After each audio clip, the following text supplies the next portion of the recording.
Hello friends, स्वागत है इस चैनल पर। आज की इस वीडियो में हम लोग देखने वाले हैं बिहार पुलिस का हिस्ट्री का स्पेशल प्रैक्टिस सेट। आज से इस पर हिस्ट्री का भी प्रैक्टिस सेट अपलोड हो रहा है, ज्योग्राफी का, पॉलिटी का अपलोड हो चुका है। आप लोग चैनल के डिस्क्रिप्शन में जाएं और प्लेलिस्ट का लिंक दे देंगे, उस पर क्लिक करके आप लोग देख सकते हैं। चलिए हम प्रश्न शुरू करते हैं। देखिए, प्रश्न है कि सत्यमेव जयते कहाँ से लिया गया है। सत्यमेव जयते मुंडकोपनिषद से लिया गया है। चलिए, मुंड सत्यमेव जयते के बारे में जितने भी पॉइंट बन सकते हैं उनको पॉइंट वाइज किए हैं, आप लोग उसको देख लीजिए। देखिए, सत्यमेव जयते से याद रखना है कि इसका अर्थ क्या होता है कि सत्य की ही विजय होती है। ये कहाँ से लिया गया है? मुंडकोपनिषद से लिया गया है। उसके बाद याद रखिएगा कि ये भारत का राष्ट्रीय आदर्श वाक्य क्या है, तो सत्यमेव जयते ही है। अगला याद रखना है कि यह अशोक स्तंभ के नीचे जो है, यह अशोक स्तंभ के नीचे जो है देवनागरी लिपि में लिखा है। अशोक स्तंभ के नीचे जो है देवनागरी लिपि में लिखा है। और इस जो वाक्य है इसको लोकप्रिय बनाने का कार्य कौन किए थे? तो पंडित मदन मोहन मालवीय ने 1918 में किया था। ठीक है। उसके बाद याद रखना है कि 26 जनवरी 1950 को गणतंत्र दिवस के मौके पर संविधान में इसको अपनाया गया। ठीक है। उसके बाद याद रखना है कि इसकी तो लिपि देवनागरी है ही। उसके बाद भारत के जितने भी आधिकारिक सिक्के हैं, करेंसी है, नोट है या पासपोर्ट है, तो पासपोर्ट के फ्रंट पेज पर ही जो लिखा रहता है सत्यमेव जयते, ये सब चीज़ें अंकित रहता है। ठीक है। अगला ध्यान रखना है कि अशोक चक्र के नीचे जो है ये स्थित भी है सत्यमेव जयते। ठीक है। चलिए अब नेक्स्ट देखिए, जैन धर्म के 24वें तीर्थकर कौन थे? तो आपको पता होगा कि जैन धर्म के 24वें तीर्थकर जो थे वो कौन थे? तो महावीर स्वामी थे। ठीक है। और प्रथम तीर्थकर कौन थे? तो ऋषभ देव थे। तो चलिए हम लोग जैन धर्म के इम्पोर्टेंट तीर्थकरों को देख लेते हैं, उनके चिन्ह, प्रतीक चिन्ह देख लेते हैं। तो देखिए, जैन धर्म के बारे में याद रखिएगा कि जैन धर्म में कुल 24 तीर्थकर हुए हैं। प्रथम तीर्थकर या संस्थापक कौन थे? तो ऋषभ देव थे, जिनको आदिनाथ कहा जाता है। और जैन धर्म के वास्तविक संस्थापक महावीर स्वामी को माना जाता है। और प्रथम तीर्थकर या संस्थापक पूछा जाए तो ऋषभ देव बताना है। ठीक है। 23वें तीर्थकर थे पार्श्वनाथ। ठीक है। जो कि काशी के अश्वसेन के पुत्र थे। उसके बाद याद रखना है 24वें और अंतिम तीर्थकर थे महावीर स्वामी, जो जैन धर्म के वास्तविक संस्थापक माने जाते हैं, आपको याद रखना है। अब चलिए हम कुछ यहाँ प्रमुख तीर्थकरों को दिए हैं और उनसे संबंधित कुछ प्रतीक चिन्ह दिए हैं, उनको याद कर लेना है, क्योंकि ये वाला जो पॉइंट है बार बार बिहार पुलिस में पूछे जाते हैं। तो देखिए, ऋषभ देव जो थे प्रथम तीर्थकर थे, इनका प्रतीक चिन्ह जो है सांड है। अजीत नाथ जो थे द्वितीय तीर्थकर थे, इनका प्रतीक चिन्ह जो है हाथी है। संभवनाथ जो है तृतीय जो है तीर्थकर थे और इनका प्रतीक चिन्ह क्या है? घोड़ा है। मलिनाथ जो है 19वें, ध्यान रखना है, मलिनाथ जो है 19वें तीर्थकर थे और इनका प्रतीक चिन्ह जो है कलश है। देखिए, जितना यहाँ बताए हैं सारा का सारा इंपॉर्टेंट है, आप लोग इसका स्क्रीनशॉट ले लें और याद कर लीजिए। ठीक है। अब देखिए, उसके बाद आपको याद रखना है 21वें जो थे, 21वें से आपको याद रखना है, 19वें नहीं भी याद रखिएगा तो चलेगा, 21वें से याद रखना है। 21वें तीर्थकर थे नेमिनाथ, इनका प्रतीक चिन्ह है नीलकमल। 22वें तीर्थकर थे अरिष्ट नेमी और इनका प्रतीक चिन्ह था शंख। और 23वें तीर्थकर थे पार्श्वनाथ और इनका प्रतीक चिन्ह था सर्प या सांप। और महावीर स्वामी का जो प्रतीक चिन्ह था वो शेर या सिंह था। 24वें तीर्थकर थे ये, आपको याद रखना है। ठीक है। अब चलिए महावीर स्वामी से कुछ इंपॉर्टेंट पॉइंट्स हम आपको बताते हैं, क्योंकि महावीर स्वामी से प्रश्न बनता है एग्जाम में, तो इनसे जितने भी बन सकते हैं इंपॉर्टेंट पॉइंट्स हम आपको बताते हैं। देखिए, इनका जन्म 540 ईस्वी में हुआ था, कुंडल वन में। ठीक है, वैशाली में। बचपन का नाम वर्धमान था। पिता जो थे सिद्धार्थ, माता जो थी त्रिशला थी। ठीक है। ज्ञान की प्राप्ति इनको हुआ था जो है जाम्बिक ग्राम ऋजुपालिका नदी के तट पर साल वृक्ष के नीचे, ये आपको याद रखना है, जमुई में। ठीक है। ज्ञान की प्राप्ति कहाँ से हुआ था ये आपको बहुत ही अच्छे से याद रखना है। इनके प्रथम जो शिष्य थे वो जमाली था, उनका दामाद, ये भी आपको याद रखना है। और निर्वाण के बारे में बात किया जाए तो देखिए, इनकी मृत्यु जो हुई थी 468 में हुई थी, पावापुरी में, बिहार में। ठीक है। ये सारी चीज़ें आपको याद रखना है। ठीक है फ्रेंड्स। अब चलिए नेक्स्ट कुछ पॉइंट्स आपको ध्यान देना है परीक्षा के लिए। अन्य विशेष जो फैक्ट है वो भी हम यहाँ पर कर दिए हैं। देखिए, इसको इस तरह हम प्रैक्टिस सेट लेकर आ रहे हैं कि केवल आपको केवल क्वेश्चन ना करना पड़े, क्वेश्चन के साथ साथ उस क्वेश्चन से बनने वाले जितने भी और भी क्वेश्चन हैं वो सारे आप लोग कर जाए। ठीक है। और इस चैनल पर नए हैं तो आप लाइक करें, सब्सक्राइब करें। ठीक है। और बिहार पुलिस की इस पर पूरी तैयारी कराई जाएगी। जो 25,134 की बहाली आ रही है उसकी पूरी तैयारी इस चैनल पर कराई जाएगी। ठीक है। देखिए, ऋग्वेद में इसका उल्लेख, तो देखिए ऋषभ देव और अरिष्ट नेमि नाम जो है ऋग्वेद में मिलता है, ये आपको याद रखना है। अरिष्ट नेमि इन्हें भगवान कृष्ण का निकट संबंधी माना जाता है। पंच महाव्रत के बारे में याद रखिएगा कि सत्य, अहिंसा, असत्य, अपरिग्रह, ठीक है, ये पार्श्वनाथ द्वारा दिया गया था, ठीक है।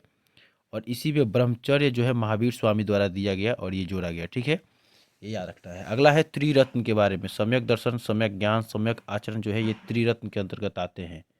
अगला देखिए जैन संगतिया के बारे में, ठीक है।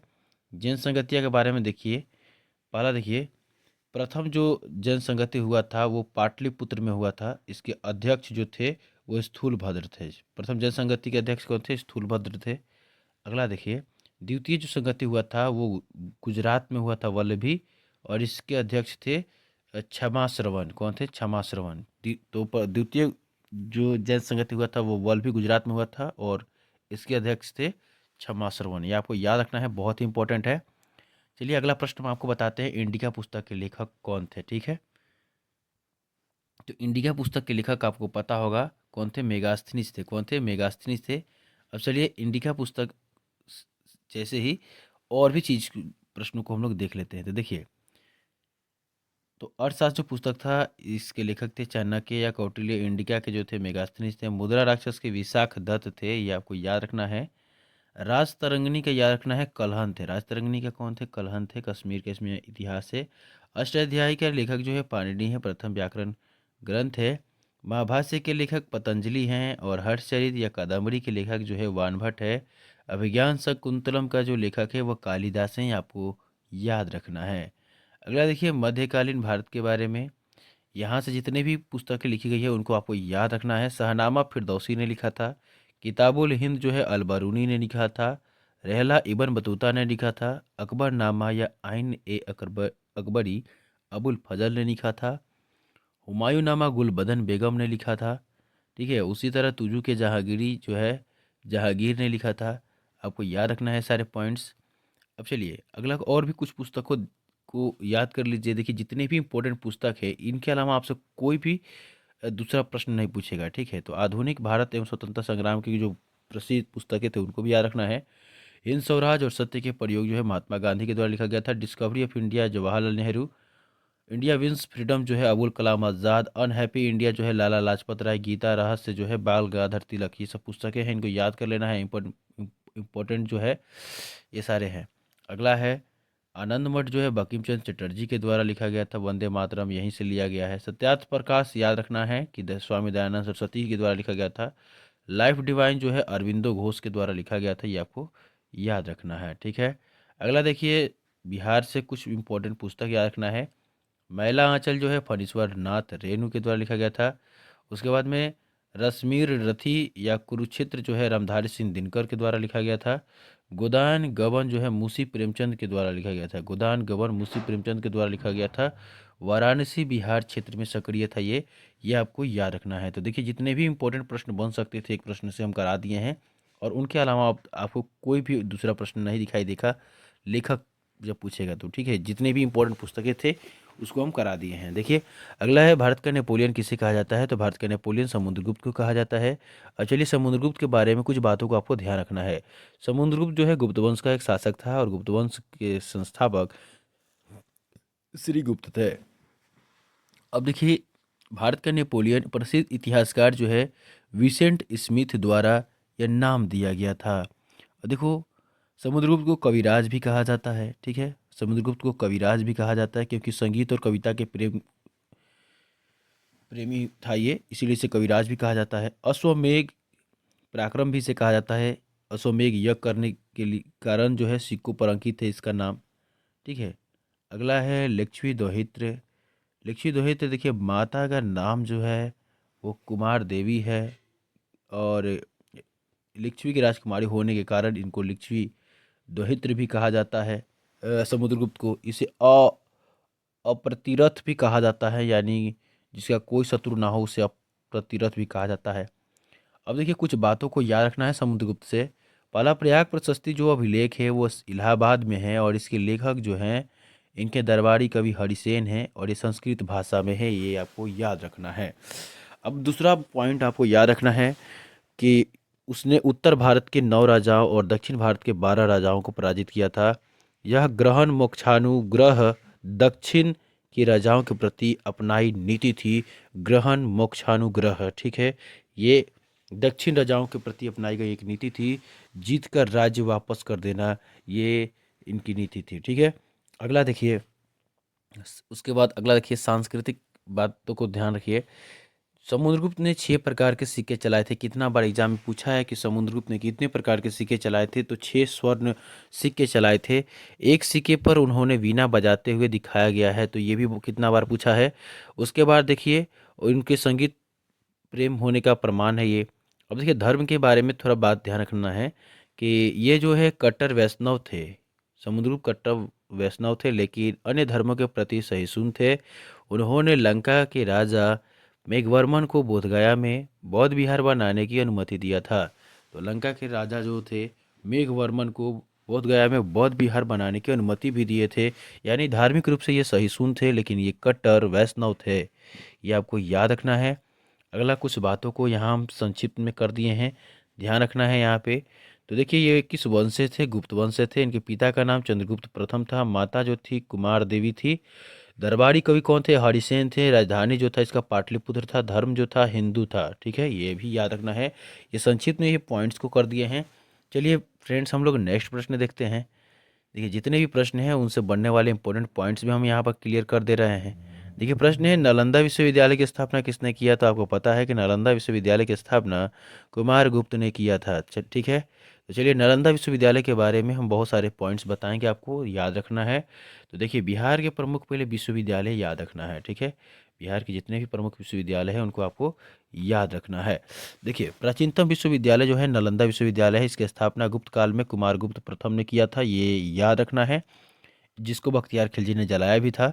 विक्रमशिला विश्वविद्यालय जो है धर्मपाल ने इसको स्थापित किया था, पाल वंश का था, ये आपको याद रखना है। और ये भागलपुर में है। कहाँ है? भागलपुर में है। ये बहुत इंपॉर्टेंट है। विक्रमशिला बिहार से होने के कारण बिहार पुलिस के लिए बहुत इंपॉर्टेंट है ये, ठीक है। अगला, पहला आधुनिक विश्वविद्यालय जो है पटना विश्वविद्यालय स्थापित हुआ था बिहार में।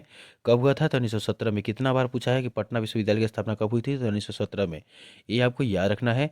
पटना विश्वविद्यालय का दर्जा याद रखना है। इसे पूर्व ऑक्सफोर्ड कहा जाता था, ये आपको याद रखना है। सबसे बड़ा विश्वविद्यालय जो है मगध विश्वविद्यालय है बिहार में, जो कि बोध गया में है। क्षेत्रफल के अनुसार सबसे बड़ा विश्वविद्यालय है। प्रथम कृषि विश्वविद्यालय आपको याद रखना है बिहार में, तो डॉक्टर राजेंद्र प्रसाद केंद्रीय कृषि विश्वविद्यालय जो है पूसा समस्तीपुर में। कितना बार ये वाला भी प्रश्न पूछा है कि प्रथम कृषि विश्वविद्यालय कहाँ है? तो डॉक्टर राजेंद्र प्रसाद केंद्रीय कृषि विश्वविद्यालय पूसा समस्तीपुर, ठीक है। अगला आपको याद रखना है प्रथम मुक्त विश्वविद्यालय, ठीक है। प्रथम मुक्त विश्वविद्यालय जो है ये नालंदा में, नालंदा खुला विश्वविद्यालय पटना में है। प्रथम जो है विदेशी आक्रमण, तो देखिए बख्तियार खिलजी ने नालंदा और विक्रमशिला को नष्ट किया था, ये आपको याद रखना है। केंद्रीय विश्वविद्यालय बिहार में वर्तमान 4 केंद्रीय विश्वविद्यालय है, मोतिहारी, गया, पूसा, नालंदा, ये आपको याद रखना है। चांसलर क्या होता है? तो राज्य के सभी विश्वविद्यालय के कुलाधिपति जो होते हैं वो राज्यपाल होते हैं, जिनको चांसलर भी कहा जाता है, आपको याद रखना है, ठीक है। चलिए हम लोग नेक्स्ट प्रश्न देखते हैं। अगला देखिए, दिल्ली सल्तनत की प्रथम महिला शासिका कौन थी? आपको तो बहुत अच्छा से पता होगा कि रजिया सुल्तान थी, ठीक है। अब चलिए, रजिया सुल्तान से जितने भी इंपॉर्टेंट पॉइंट्स बन सकता है, दिल्ली सल्तनत से बन सकता है, वो करा देते हैं। तो देखिए, दिल्ली सल्तनत में कुल 5 वंश शासन किया है: गुलाम वंश, खिलजी वंश, तुगलक वंश, सैयद वंश, लोदी वंश। आपको ध्यान रखना है कि इनका शासनकाल 1206 से 1526 तक था, ठीक है, ये आपको याद रखना है। प्रथम शासक जो था कुतुबुद्दीन ऐबक था दिल्ली सल्तनत का, जो कि गुलाम वंश का था। और अंतिम शासक कौन था? इब्राहिम लोदी था, जो कि लोदी वंश का था, ये आपको याद रखना है। अब चलिए एक एक करके बातें बताते हैं प्रमुख वंश के बारे में। जैसे गुलाम वंश के संस्थापक जो थे कुतुबुद्दीन ऐबक थे, कितना बार पूछा गया है। खिलजी वंश के संस्थापक जलालुद्दीन खिलजी थे। तुगलक वंश के संस्थापक गयासुद्दीन दुन जो है तुगलक थे, सबसे लंबा शासनकाल इनका था। और सैयद वंश का संस्थापक जो खिलज खां थे। और लोदी वंश के संस्थापक जो थे बहलोल लोदी थे, ये प्रथम अफगान वंश के थे, ये आपको याद रखना है। तो देखिए, जितने भी यहाँ पर पॉइंट अभी बताए हैं सारे इंपॉर्टेंट है, इसका स्क्रीनशॉट लेकर याद कर जाइए। और चैनल पर नए हैं तो लाइक एंड चैनल को सब्सक्राइब जरूर कीजिए। चलिए हम लोग नेक्स्ट देखते हैं। देखिए, इल्तुतमिश के बारे में याद रखिएगा कि ये एकता प्रणाली शुरू किया था, यानी कि वेतन के बदले भूमि देने का प्रणाली शुरू किया था इल्तुतमिश, लेकिन बलबन ने इसको बंद कर दिया था। तुर्कान ए चहलगानी यानी 40 दलों का गठन इसने ही शुरू किया था, इसको बलबन ने बंद कर दिया था। रजिया सुल्तान दिल्ली की प्रथम और अंतिम महिला मुस्लिम शासिका थी। गयासुद्दीन बलबन, याद रखिएगा, सजदा और पाबोस प्रथा और लौह एवं रक्त नीति का अवलंबन किया था। अलाउद्दीन खिलजी जो है बाजार नियंत्रण प्रणाली शुरू किया था। दाग और हुलिया प्रथा भी शुरू किया था और अलाई दरवाजा का निर्माण भी यही करवाया था। अगला है मोहम्मद बिन तुगलक के बारे में याद रखिएगा कि राजधानी ये परिवर्तन किया था, दिल्ली से देवगिरी किया था मोहम्मद बिन तुगलक, जिसे दौलताबाद कहा जाता है। और ये सांकेतिक मुद्रा का भी प्रयोग किया था। तो जितने भी इंपॉर्टेंट दिल्ली सल्तनत के शासक हुए हैं उनसे बनने वाले इंपॉर्टेंट पॉइंट्स हम पॉइंट वाइज कर दिए हैं, आप लोग इसको ध्यान से देखें और याद कर जाएं। अगला देखिए, सर्वाधिक नहरों का विकास फिरोज शाह तुगलक के समय हुआ था। जजिया कर को ब्राह्मणों पर लागू कौन किया था? तो फिरोज शाह तुगलक ने किया था, ये आपको याद रखना है। उसके बाद में सिकंदर लोदी के बारे में याद रखना है कि 1504 में आगरा शहर की स्थापना की। सिकंदर लोदी ने 1504 में आगरा शहर की स्थापना किसने किया? कितना बार पूछा ये, तो सिकंदर लोदी ने किया है, आपको याद रखना है। आगरा शहर की स्थापना 1504 में सिकंदर लोदी ने किया है। गज ए सिकंदरी माप का पैमाना भी ये चलाया था। चलिए अगला देखिए, परीक्षा के लिए जो इंपॉर्टेंट पॉइंट्स यहाँ से बन सकते हैं वो ध्यान रखना है। आधिकारिक भाषा दिल्ली सल्तनत की फारसी थी, बहुत बार पूछा ये वाला भी। पानीपत का प्रथम युद्ध 1526 में बाबर और इब्राहिम लोदी के बीच हुआ था, जिसमें इब्राहिम लोदी को हराकर जो है बाबर ने यहाँ पर मुगल वंश का स्थापना किया था। अमीर खुसरो के बारे में याद रखना है, इन्हें तोता हिंद कहा जाता है। इन्होंने 8 सुल्तानों का काल देखा था, ठीक है। उसके बाद देखिए कुतुब मीनार के बारे में, तो कुतुब मीनार का निर्माण ऐबक ने किया, शुरू किया था और पूरा कराया था इल्तुतमिश ने, आपको याद रखना है। अगला देखिए, आगरा शहर की स्थापना 1504 में किसने किया था? तो अभी हम लोग देखे थे कि आगरा शहर की स्थापना 1504 में सिकंदर लोदी ने किया था। अब चलिए कुछ इंपॉर्टेंट पॉइंट्स बता रहे हैं। देखिए, अगला जो है आगरा शहर जो है इसकी स्थापना 1504 में सिकंदर लोदी ने किया था। उसी तरह फतेहपुर सीकरी की स्थापना अकबर ने किया था, आपको याद रखना है। उसी तरह दिल्ली का स्थापना जो किया था अनंग पाल तोमर ने किया था। तोमर वंश का बहुत इंपॉर्टेंट है, ये कितना बार पूछा गया है। शाहजहानाबाद जो है दिल्ली में है और इसकी स्थापना शाहजहां ने किया था। जौनपुर के बारे में याद रखना है, फिरोज शाह तुगलक अपने भाई जूना खां और मोहम्मद बिन तुगलक के याद में जौनपुर की स्थापना किया था। जितने भी इंपॉर्टेंट शहर हैं उनको हम पॉइंट वाइज किए हैं, आप लोग देखकर याद कर लीजिए। अगला देखिए, हिसार और फिरोजाबाद जो है फिरोज शाह तुगलक ने इसको स्थापित किया था। अमृतसर शहर की स्थापना जो है गुरु रामदास ने किया था, सिखों के चौथे गुरु थे। और हैदराबाद के बारे में याद रखिएगा कि कुली कुतुब शाह ने हैदराबाद का स्थापना किया था। जयपुर का स्थापना जो है सवाई राजा जयसिंह ने किया था। कोलकाता का स्थापना जॉब चौरनॉक ने किया था। किसने किया था? जॉब चौरनॉक ने किया था, ये आपको याद रखना है, ठीक है फ्रेंड्स। जितने भी यहाँ से इंपॉर्टेंट पॉइंट्स बन सकते हैं उनको पॉइंट वाइज किए हैं, आप लोग याद कर लीजिए। अगला देखिए, 1504 में जो है आगरा शहर की स्थापना हुआ था। राजधानी जो है सिकंदर लोदी ने इसको अपना राजधानी बनाया था 1506 में। और याद रखना है, प्रसिद्ध यह शहर मुगल काल में कला और संस्कृति और व्यापार का प्रमुख केंद्र था आगरा। और याद रखना है विश्व धरोहर, यहाँ ताजमहल, आगरा का किला और फतेहपुर सीकरी जैसे 3 यूनेस्को विश्व धरोहर में शामिल है, ये आपको याद रखना है। अगला देखिए, पाटलिपुत्र के बारे में कुछ बातों को याद रखना है। पाटलिपुत्र की स्थापना जो है उदयन ने किया था। हर्यक वंश का शासक था ये और प्राचीन नाम इसका पाटलीग्राम था। पाटलिपुत्र का प्राचीन नाम क्या था? पाटलीग्राम, पुरुषपुर, कुसुमपुर या अजीमाबाद। पटना का नाम किसने दिया? तो शेरशाह सूरी ने 1541 में दिया था। इसे पुनः स्थापित कर पटना नाम दिया गया। राजधानी के बारे में याद रखिएगा कि उदय ने अपनी राजधानी राजगीर से हटाकर पाटलिपुत्र बनाई थी, ये भी आपको याद रखना है। आधुनिक पटना का निर्माता शेरशाह सूरी को माना जाता है। देखिए अगला प्रश्न है, शेरशाह सूरी का मकबरा कहाँ स्थित है? तो शेरशाह सूरी का मकबरा जो है सासाराम में स्थित है। चलिए इनसे बनने वाले भी जितने भी इंपॉर्टेंट पॉइंट्स हैं उनको देख लेते हैं। अगला देखिए, शेरशाह सूरी का जो मूल नाम कितना बार पूछा गया है एग्जाम में। शेरशाह सूरी का मूल नाम फरीद खान था। किस वंश से थे? सूर वंश से थे और द्वितीय अफगान साम्राज्य के संस्थापक थे। जन्म के बारे में याद रखिएगा, 1472 में इनका जन्म कहीं कहीं मिलता है और कहीं कहीं मिलता है 1486 में। और इनका जन्म कहाँ हुआ था? शेरशाह सूरी का होशियारपुर सासाराम में, ठीक है। अगला है, इनको शेर खां की उपाधि बहार खां लोहानी के द्वारा दिया गया था। कितना बार यह पूछा है कि शेरशाह सूरी को शेर खां की उपाधि किसने दिया था? तो बहार खां लोहानी ने दिया था। बाद में हजरत ए आला के द्वारा ये दिया गया, ठीक है। अगला देखिए,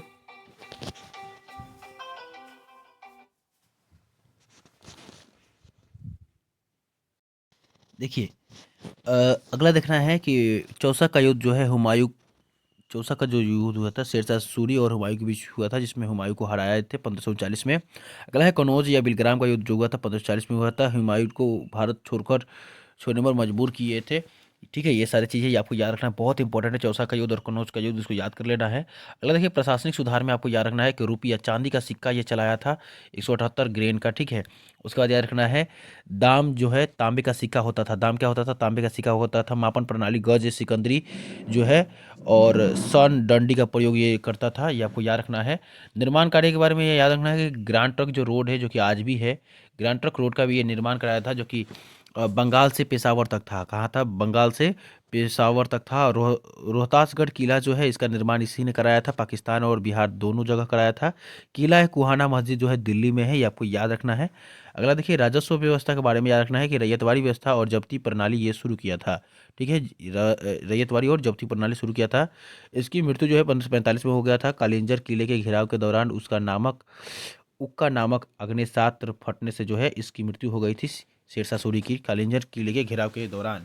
ठीक है, मकबरा के बारे में याद रखना है कि सासाराम में है इसकी मकबरा, और जो कि जो झील के बीच में स्थित है, इसे इंडो इस्लामिक वास्तुकला का नमूना माना जाता है, ये आपको याद रखना है। ठीक है फ्रेंड्स, चलिए अगला प्रश्न देखिए। अगला जो है, जिंदा पीर किसे कहा जाता है? तो आपको पता है औरंगजेब को जो है जिंदा पीर कहा जाता है, ठीक है। औरंगजेब को जिंदा पीर कहा जाता है। चलिए इनसे बनने वाले इंपॉर्टेंट पॉइंट्स बताते हैं। देखिए, औरंगजेब के बारे में याद रखिएगा कि औरंगजेब का पूरा नाम एवं उपाधि, तो मोहिनुद्दीन मोहम्मद इसका नाम था। आलमगीर प्रसिद्ध नाम क्या था? जिंदा पीर था, यानी सदा जीवन धार्मिक कट्टरता के कारण इसका नाम था जिंदा पीर। राजअभिषेक इसका 2 बार हुआ था, 1658 में और 1659 में। प्रशासनिक दक्षता के बारे में याद रखना है कि कुशल वीणा वादक था। हालांकि संगीत पर प्रतिबंध लगाया था, लेकिन ये कुशल वीणा वादक था, ये आपको याद रखना है। अगला है साम्राज्य विस्तार के बारे में। तो मुगल साम्राज्य इसके काल में क्षेत्रफल की दृष्टि से सबसे बड़ा था, ये अभी याद रखना है। औरंगजेब के समय सबसे बड़ा जो था मुगल साम्राज्य था, ठीक है। अगला चलिए कुछ बातों को बताते हैं। तो देखिए, जजिया कर के बारे में आपको याद रखना है कि 1679 में जजिया कर इसने लगाया था, जो कि गैर मुसलमानों से जजिया कर लेने शुरू किया था, जो कि अकबर ने इसे समाप्त भी कर दिया था। सिखों पर कलमा, यानी सिखों पर ये कलमा खुदवाना बंद करवा दिया, ताकि वो पैरों के नीचे आकर अपवित्र ना हो। प्रतिबंध में यह ध्यान रखना है कि नवरोज उत्सव और संगीत, नृत्य, झरोखा दर्शन और तुलदान प्रथा पर भी रोक लगाया था ये, ठीक है। ये सारी चीज़ें आपको याद रखना है, जितने भी इंपॉर्टेंट पॉइंट्स बता रहे हैं। अगला है, काशी विश्वनाथ मंदिर और केशव राय मंदिर जैसे प्रमुख मंदिरों को ये तुड़वाया भी था, ये भी आपको याद रखना है। मुहतसीब जनता के नैतिक आचरण की निगरानी के लिए मुहतसीब नियुक्त किया था, ये आपको याद रखना है। अगला देखिए, दक्षिण नीति के बारे में आपको याद रखना है कि बीजापुर जो है ये जीता था 1686 में, गोलकुंडा 1687 में, मुगल साम्राज्य में ये दो प्रांत को जीतकर मिलाया था, ये भी आपको याद रखना है। अगला देखिए, सिखों के 9वें गुरु तेग बहादुर की हत्या 1675 में करवाया था, इस्लाम धर्म न स्वीकार करने के कारण।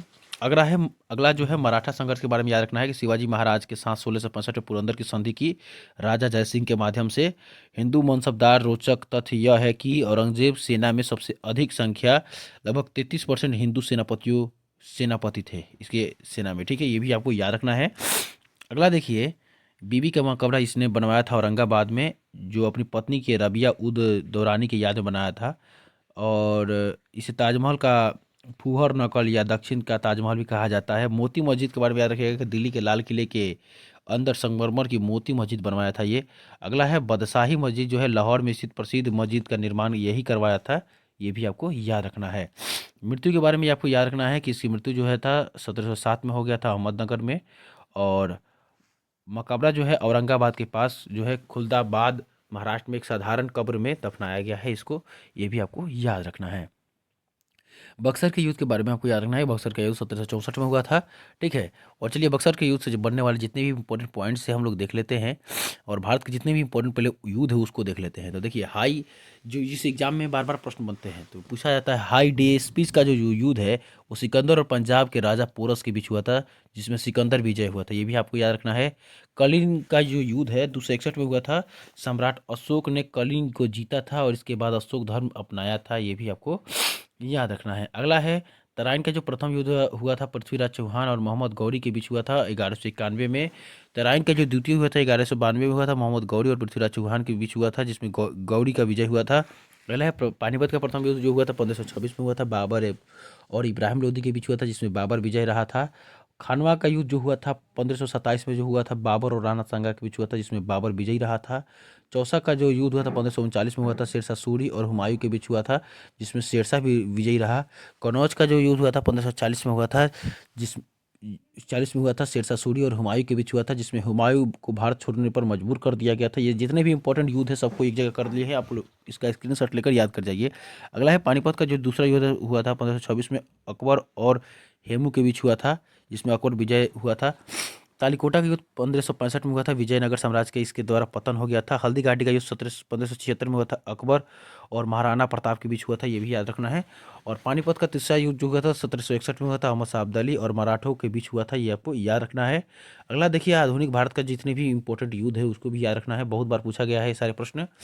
प्लासी के 1757 में हुआ था, अंग्रेजों और सिराजुद्दौला के बीच हुआ था, अंग्रेजों की तरफ से रॉबर्ट क्लाइव थे, अंग्रेजों का विजय हुआ था। वांडीवास का युद्ध 1760 में हुआ था, अंग्रेजों और फ्रांसीसियों के बीच हुआ था, जिसमें फ्रांसीसियों की हार हुई थी।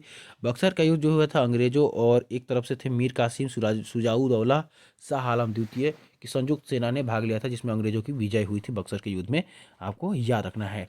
ठीक है फ्रेंड्स, तो देखिए आज के चैनल में इतना ही, आज की इस वीडियो में जो है इतना ही रहने देते हैं, और अ, फिर नेक्स्ट वीडियो में हम लोग अगले प्रश्नों को करेंगे। तो आप लोग इस चैनल को सब्सक्राइब कर लें, लाइक कर लें, और देखिए फ्रेंड्स, इस पर जितने भी प्रश्न डाले जा रहे हैं सारे बिहार पुलिस में पूछे गए हैं, और इन प्रश्नों के अलावा इनका जो पॉइंट्स डाला जा रहा है ये सारे इंपॉर्टेंट है, तो इसको थोड़ा देखें और स्क्रीनशॉट लेकर याद कर जाएं। ठीक है।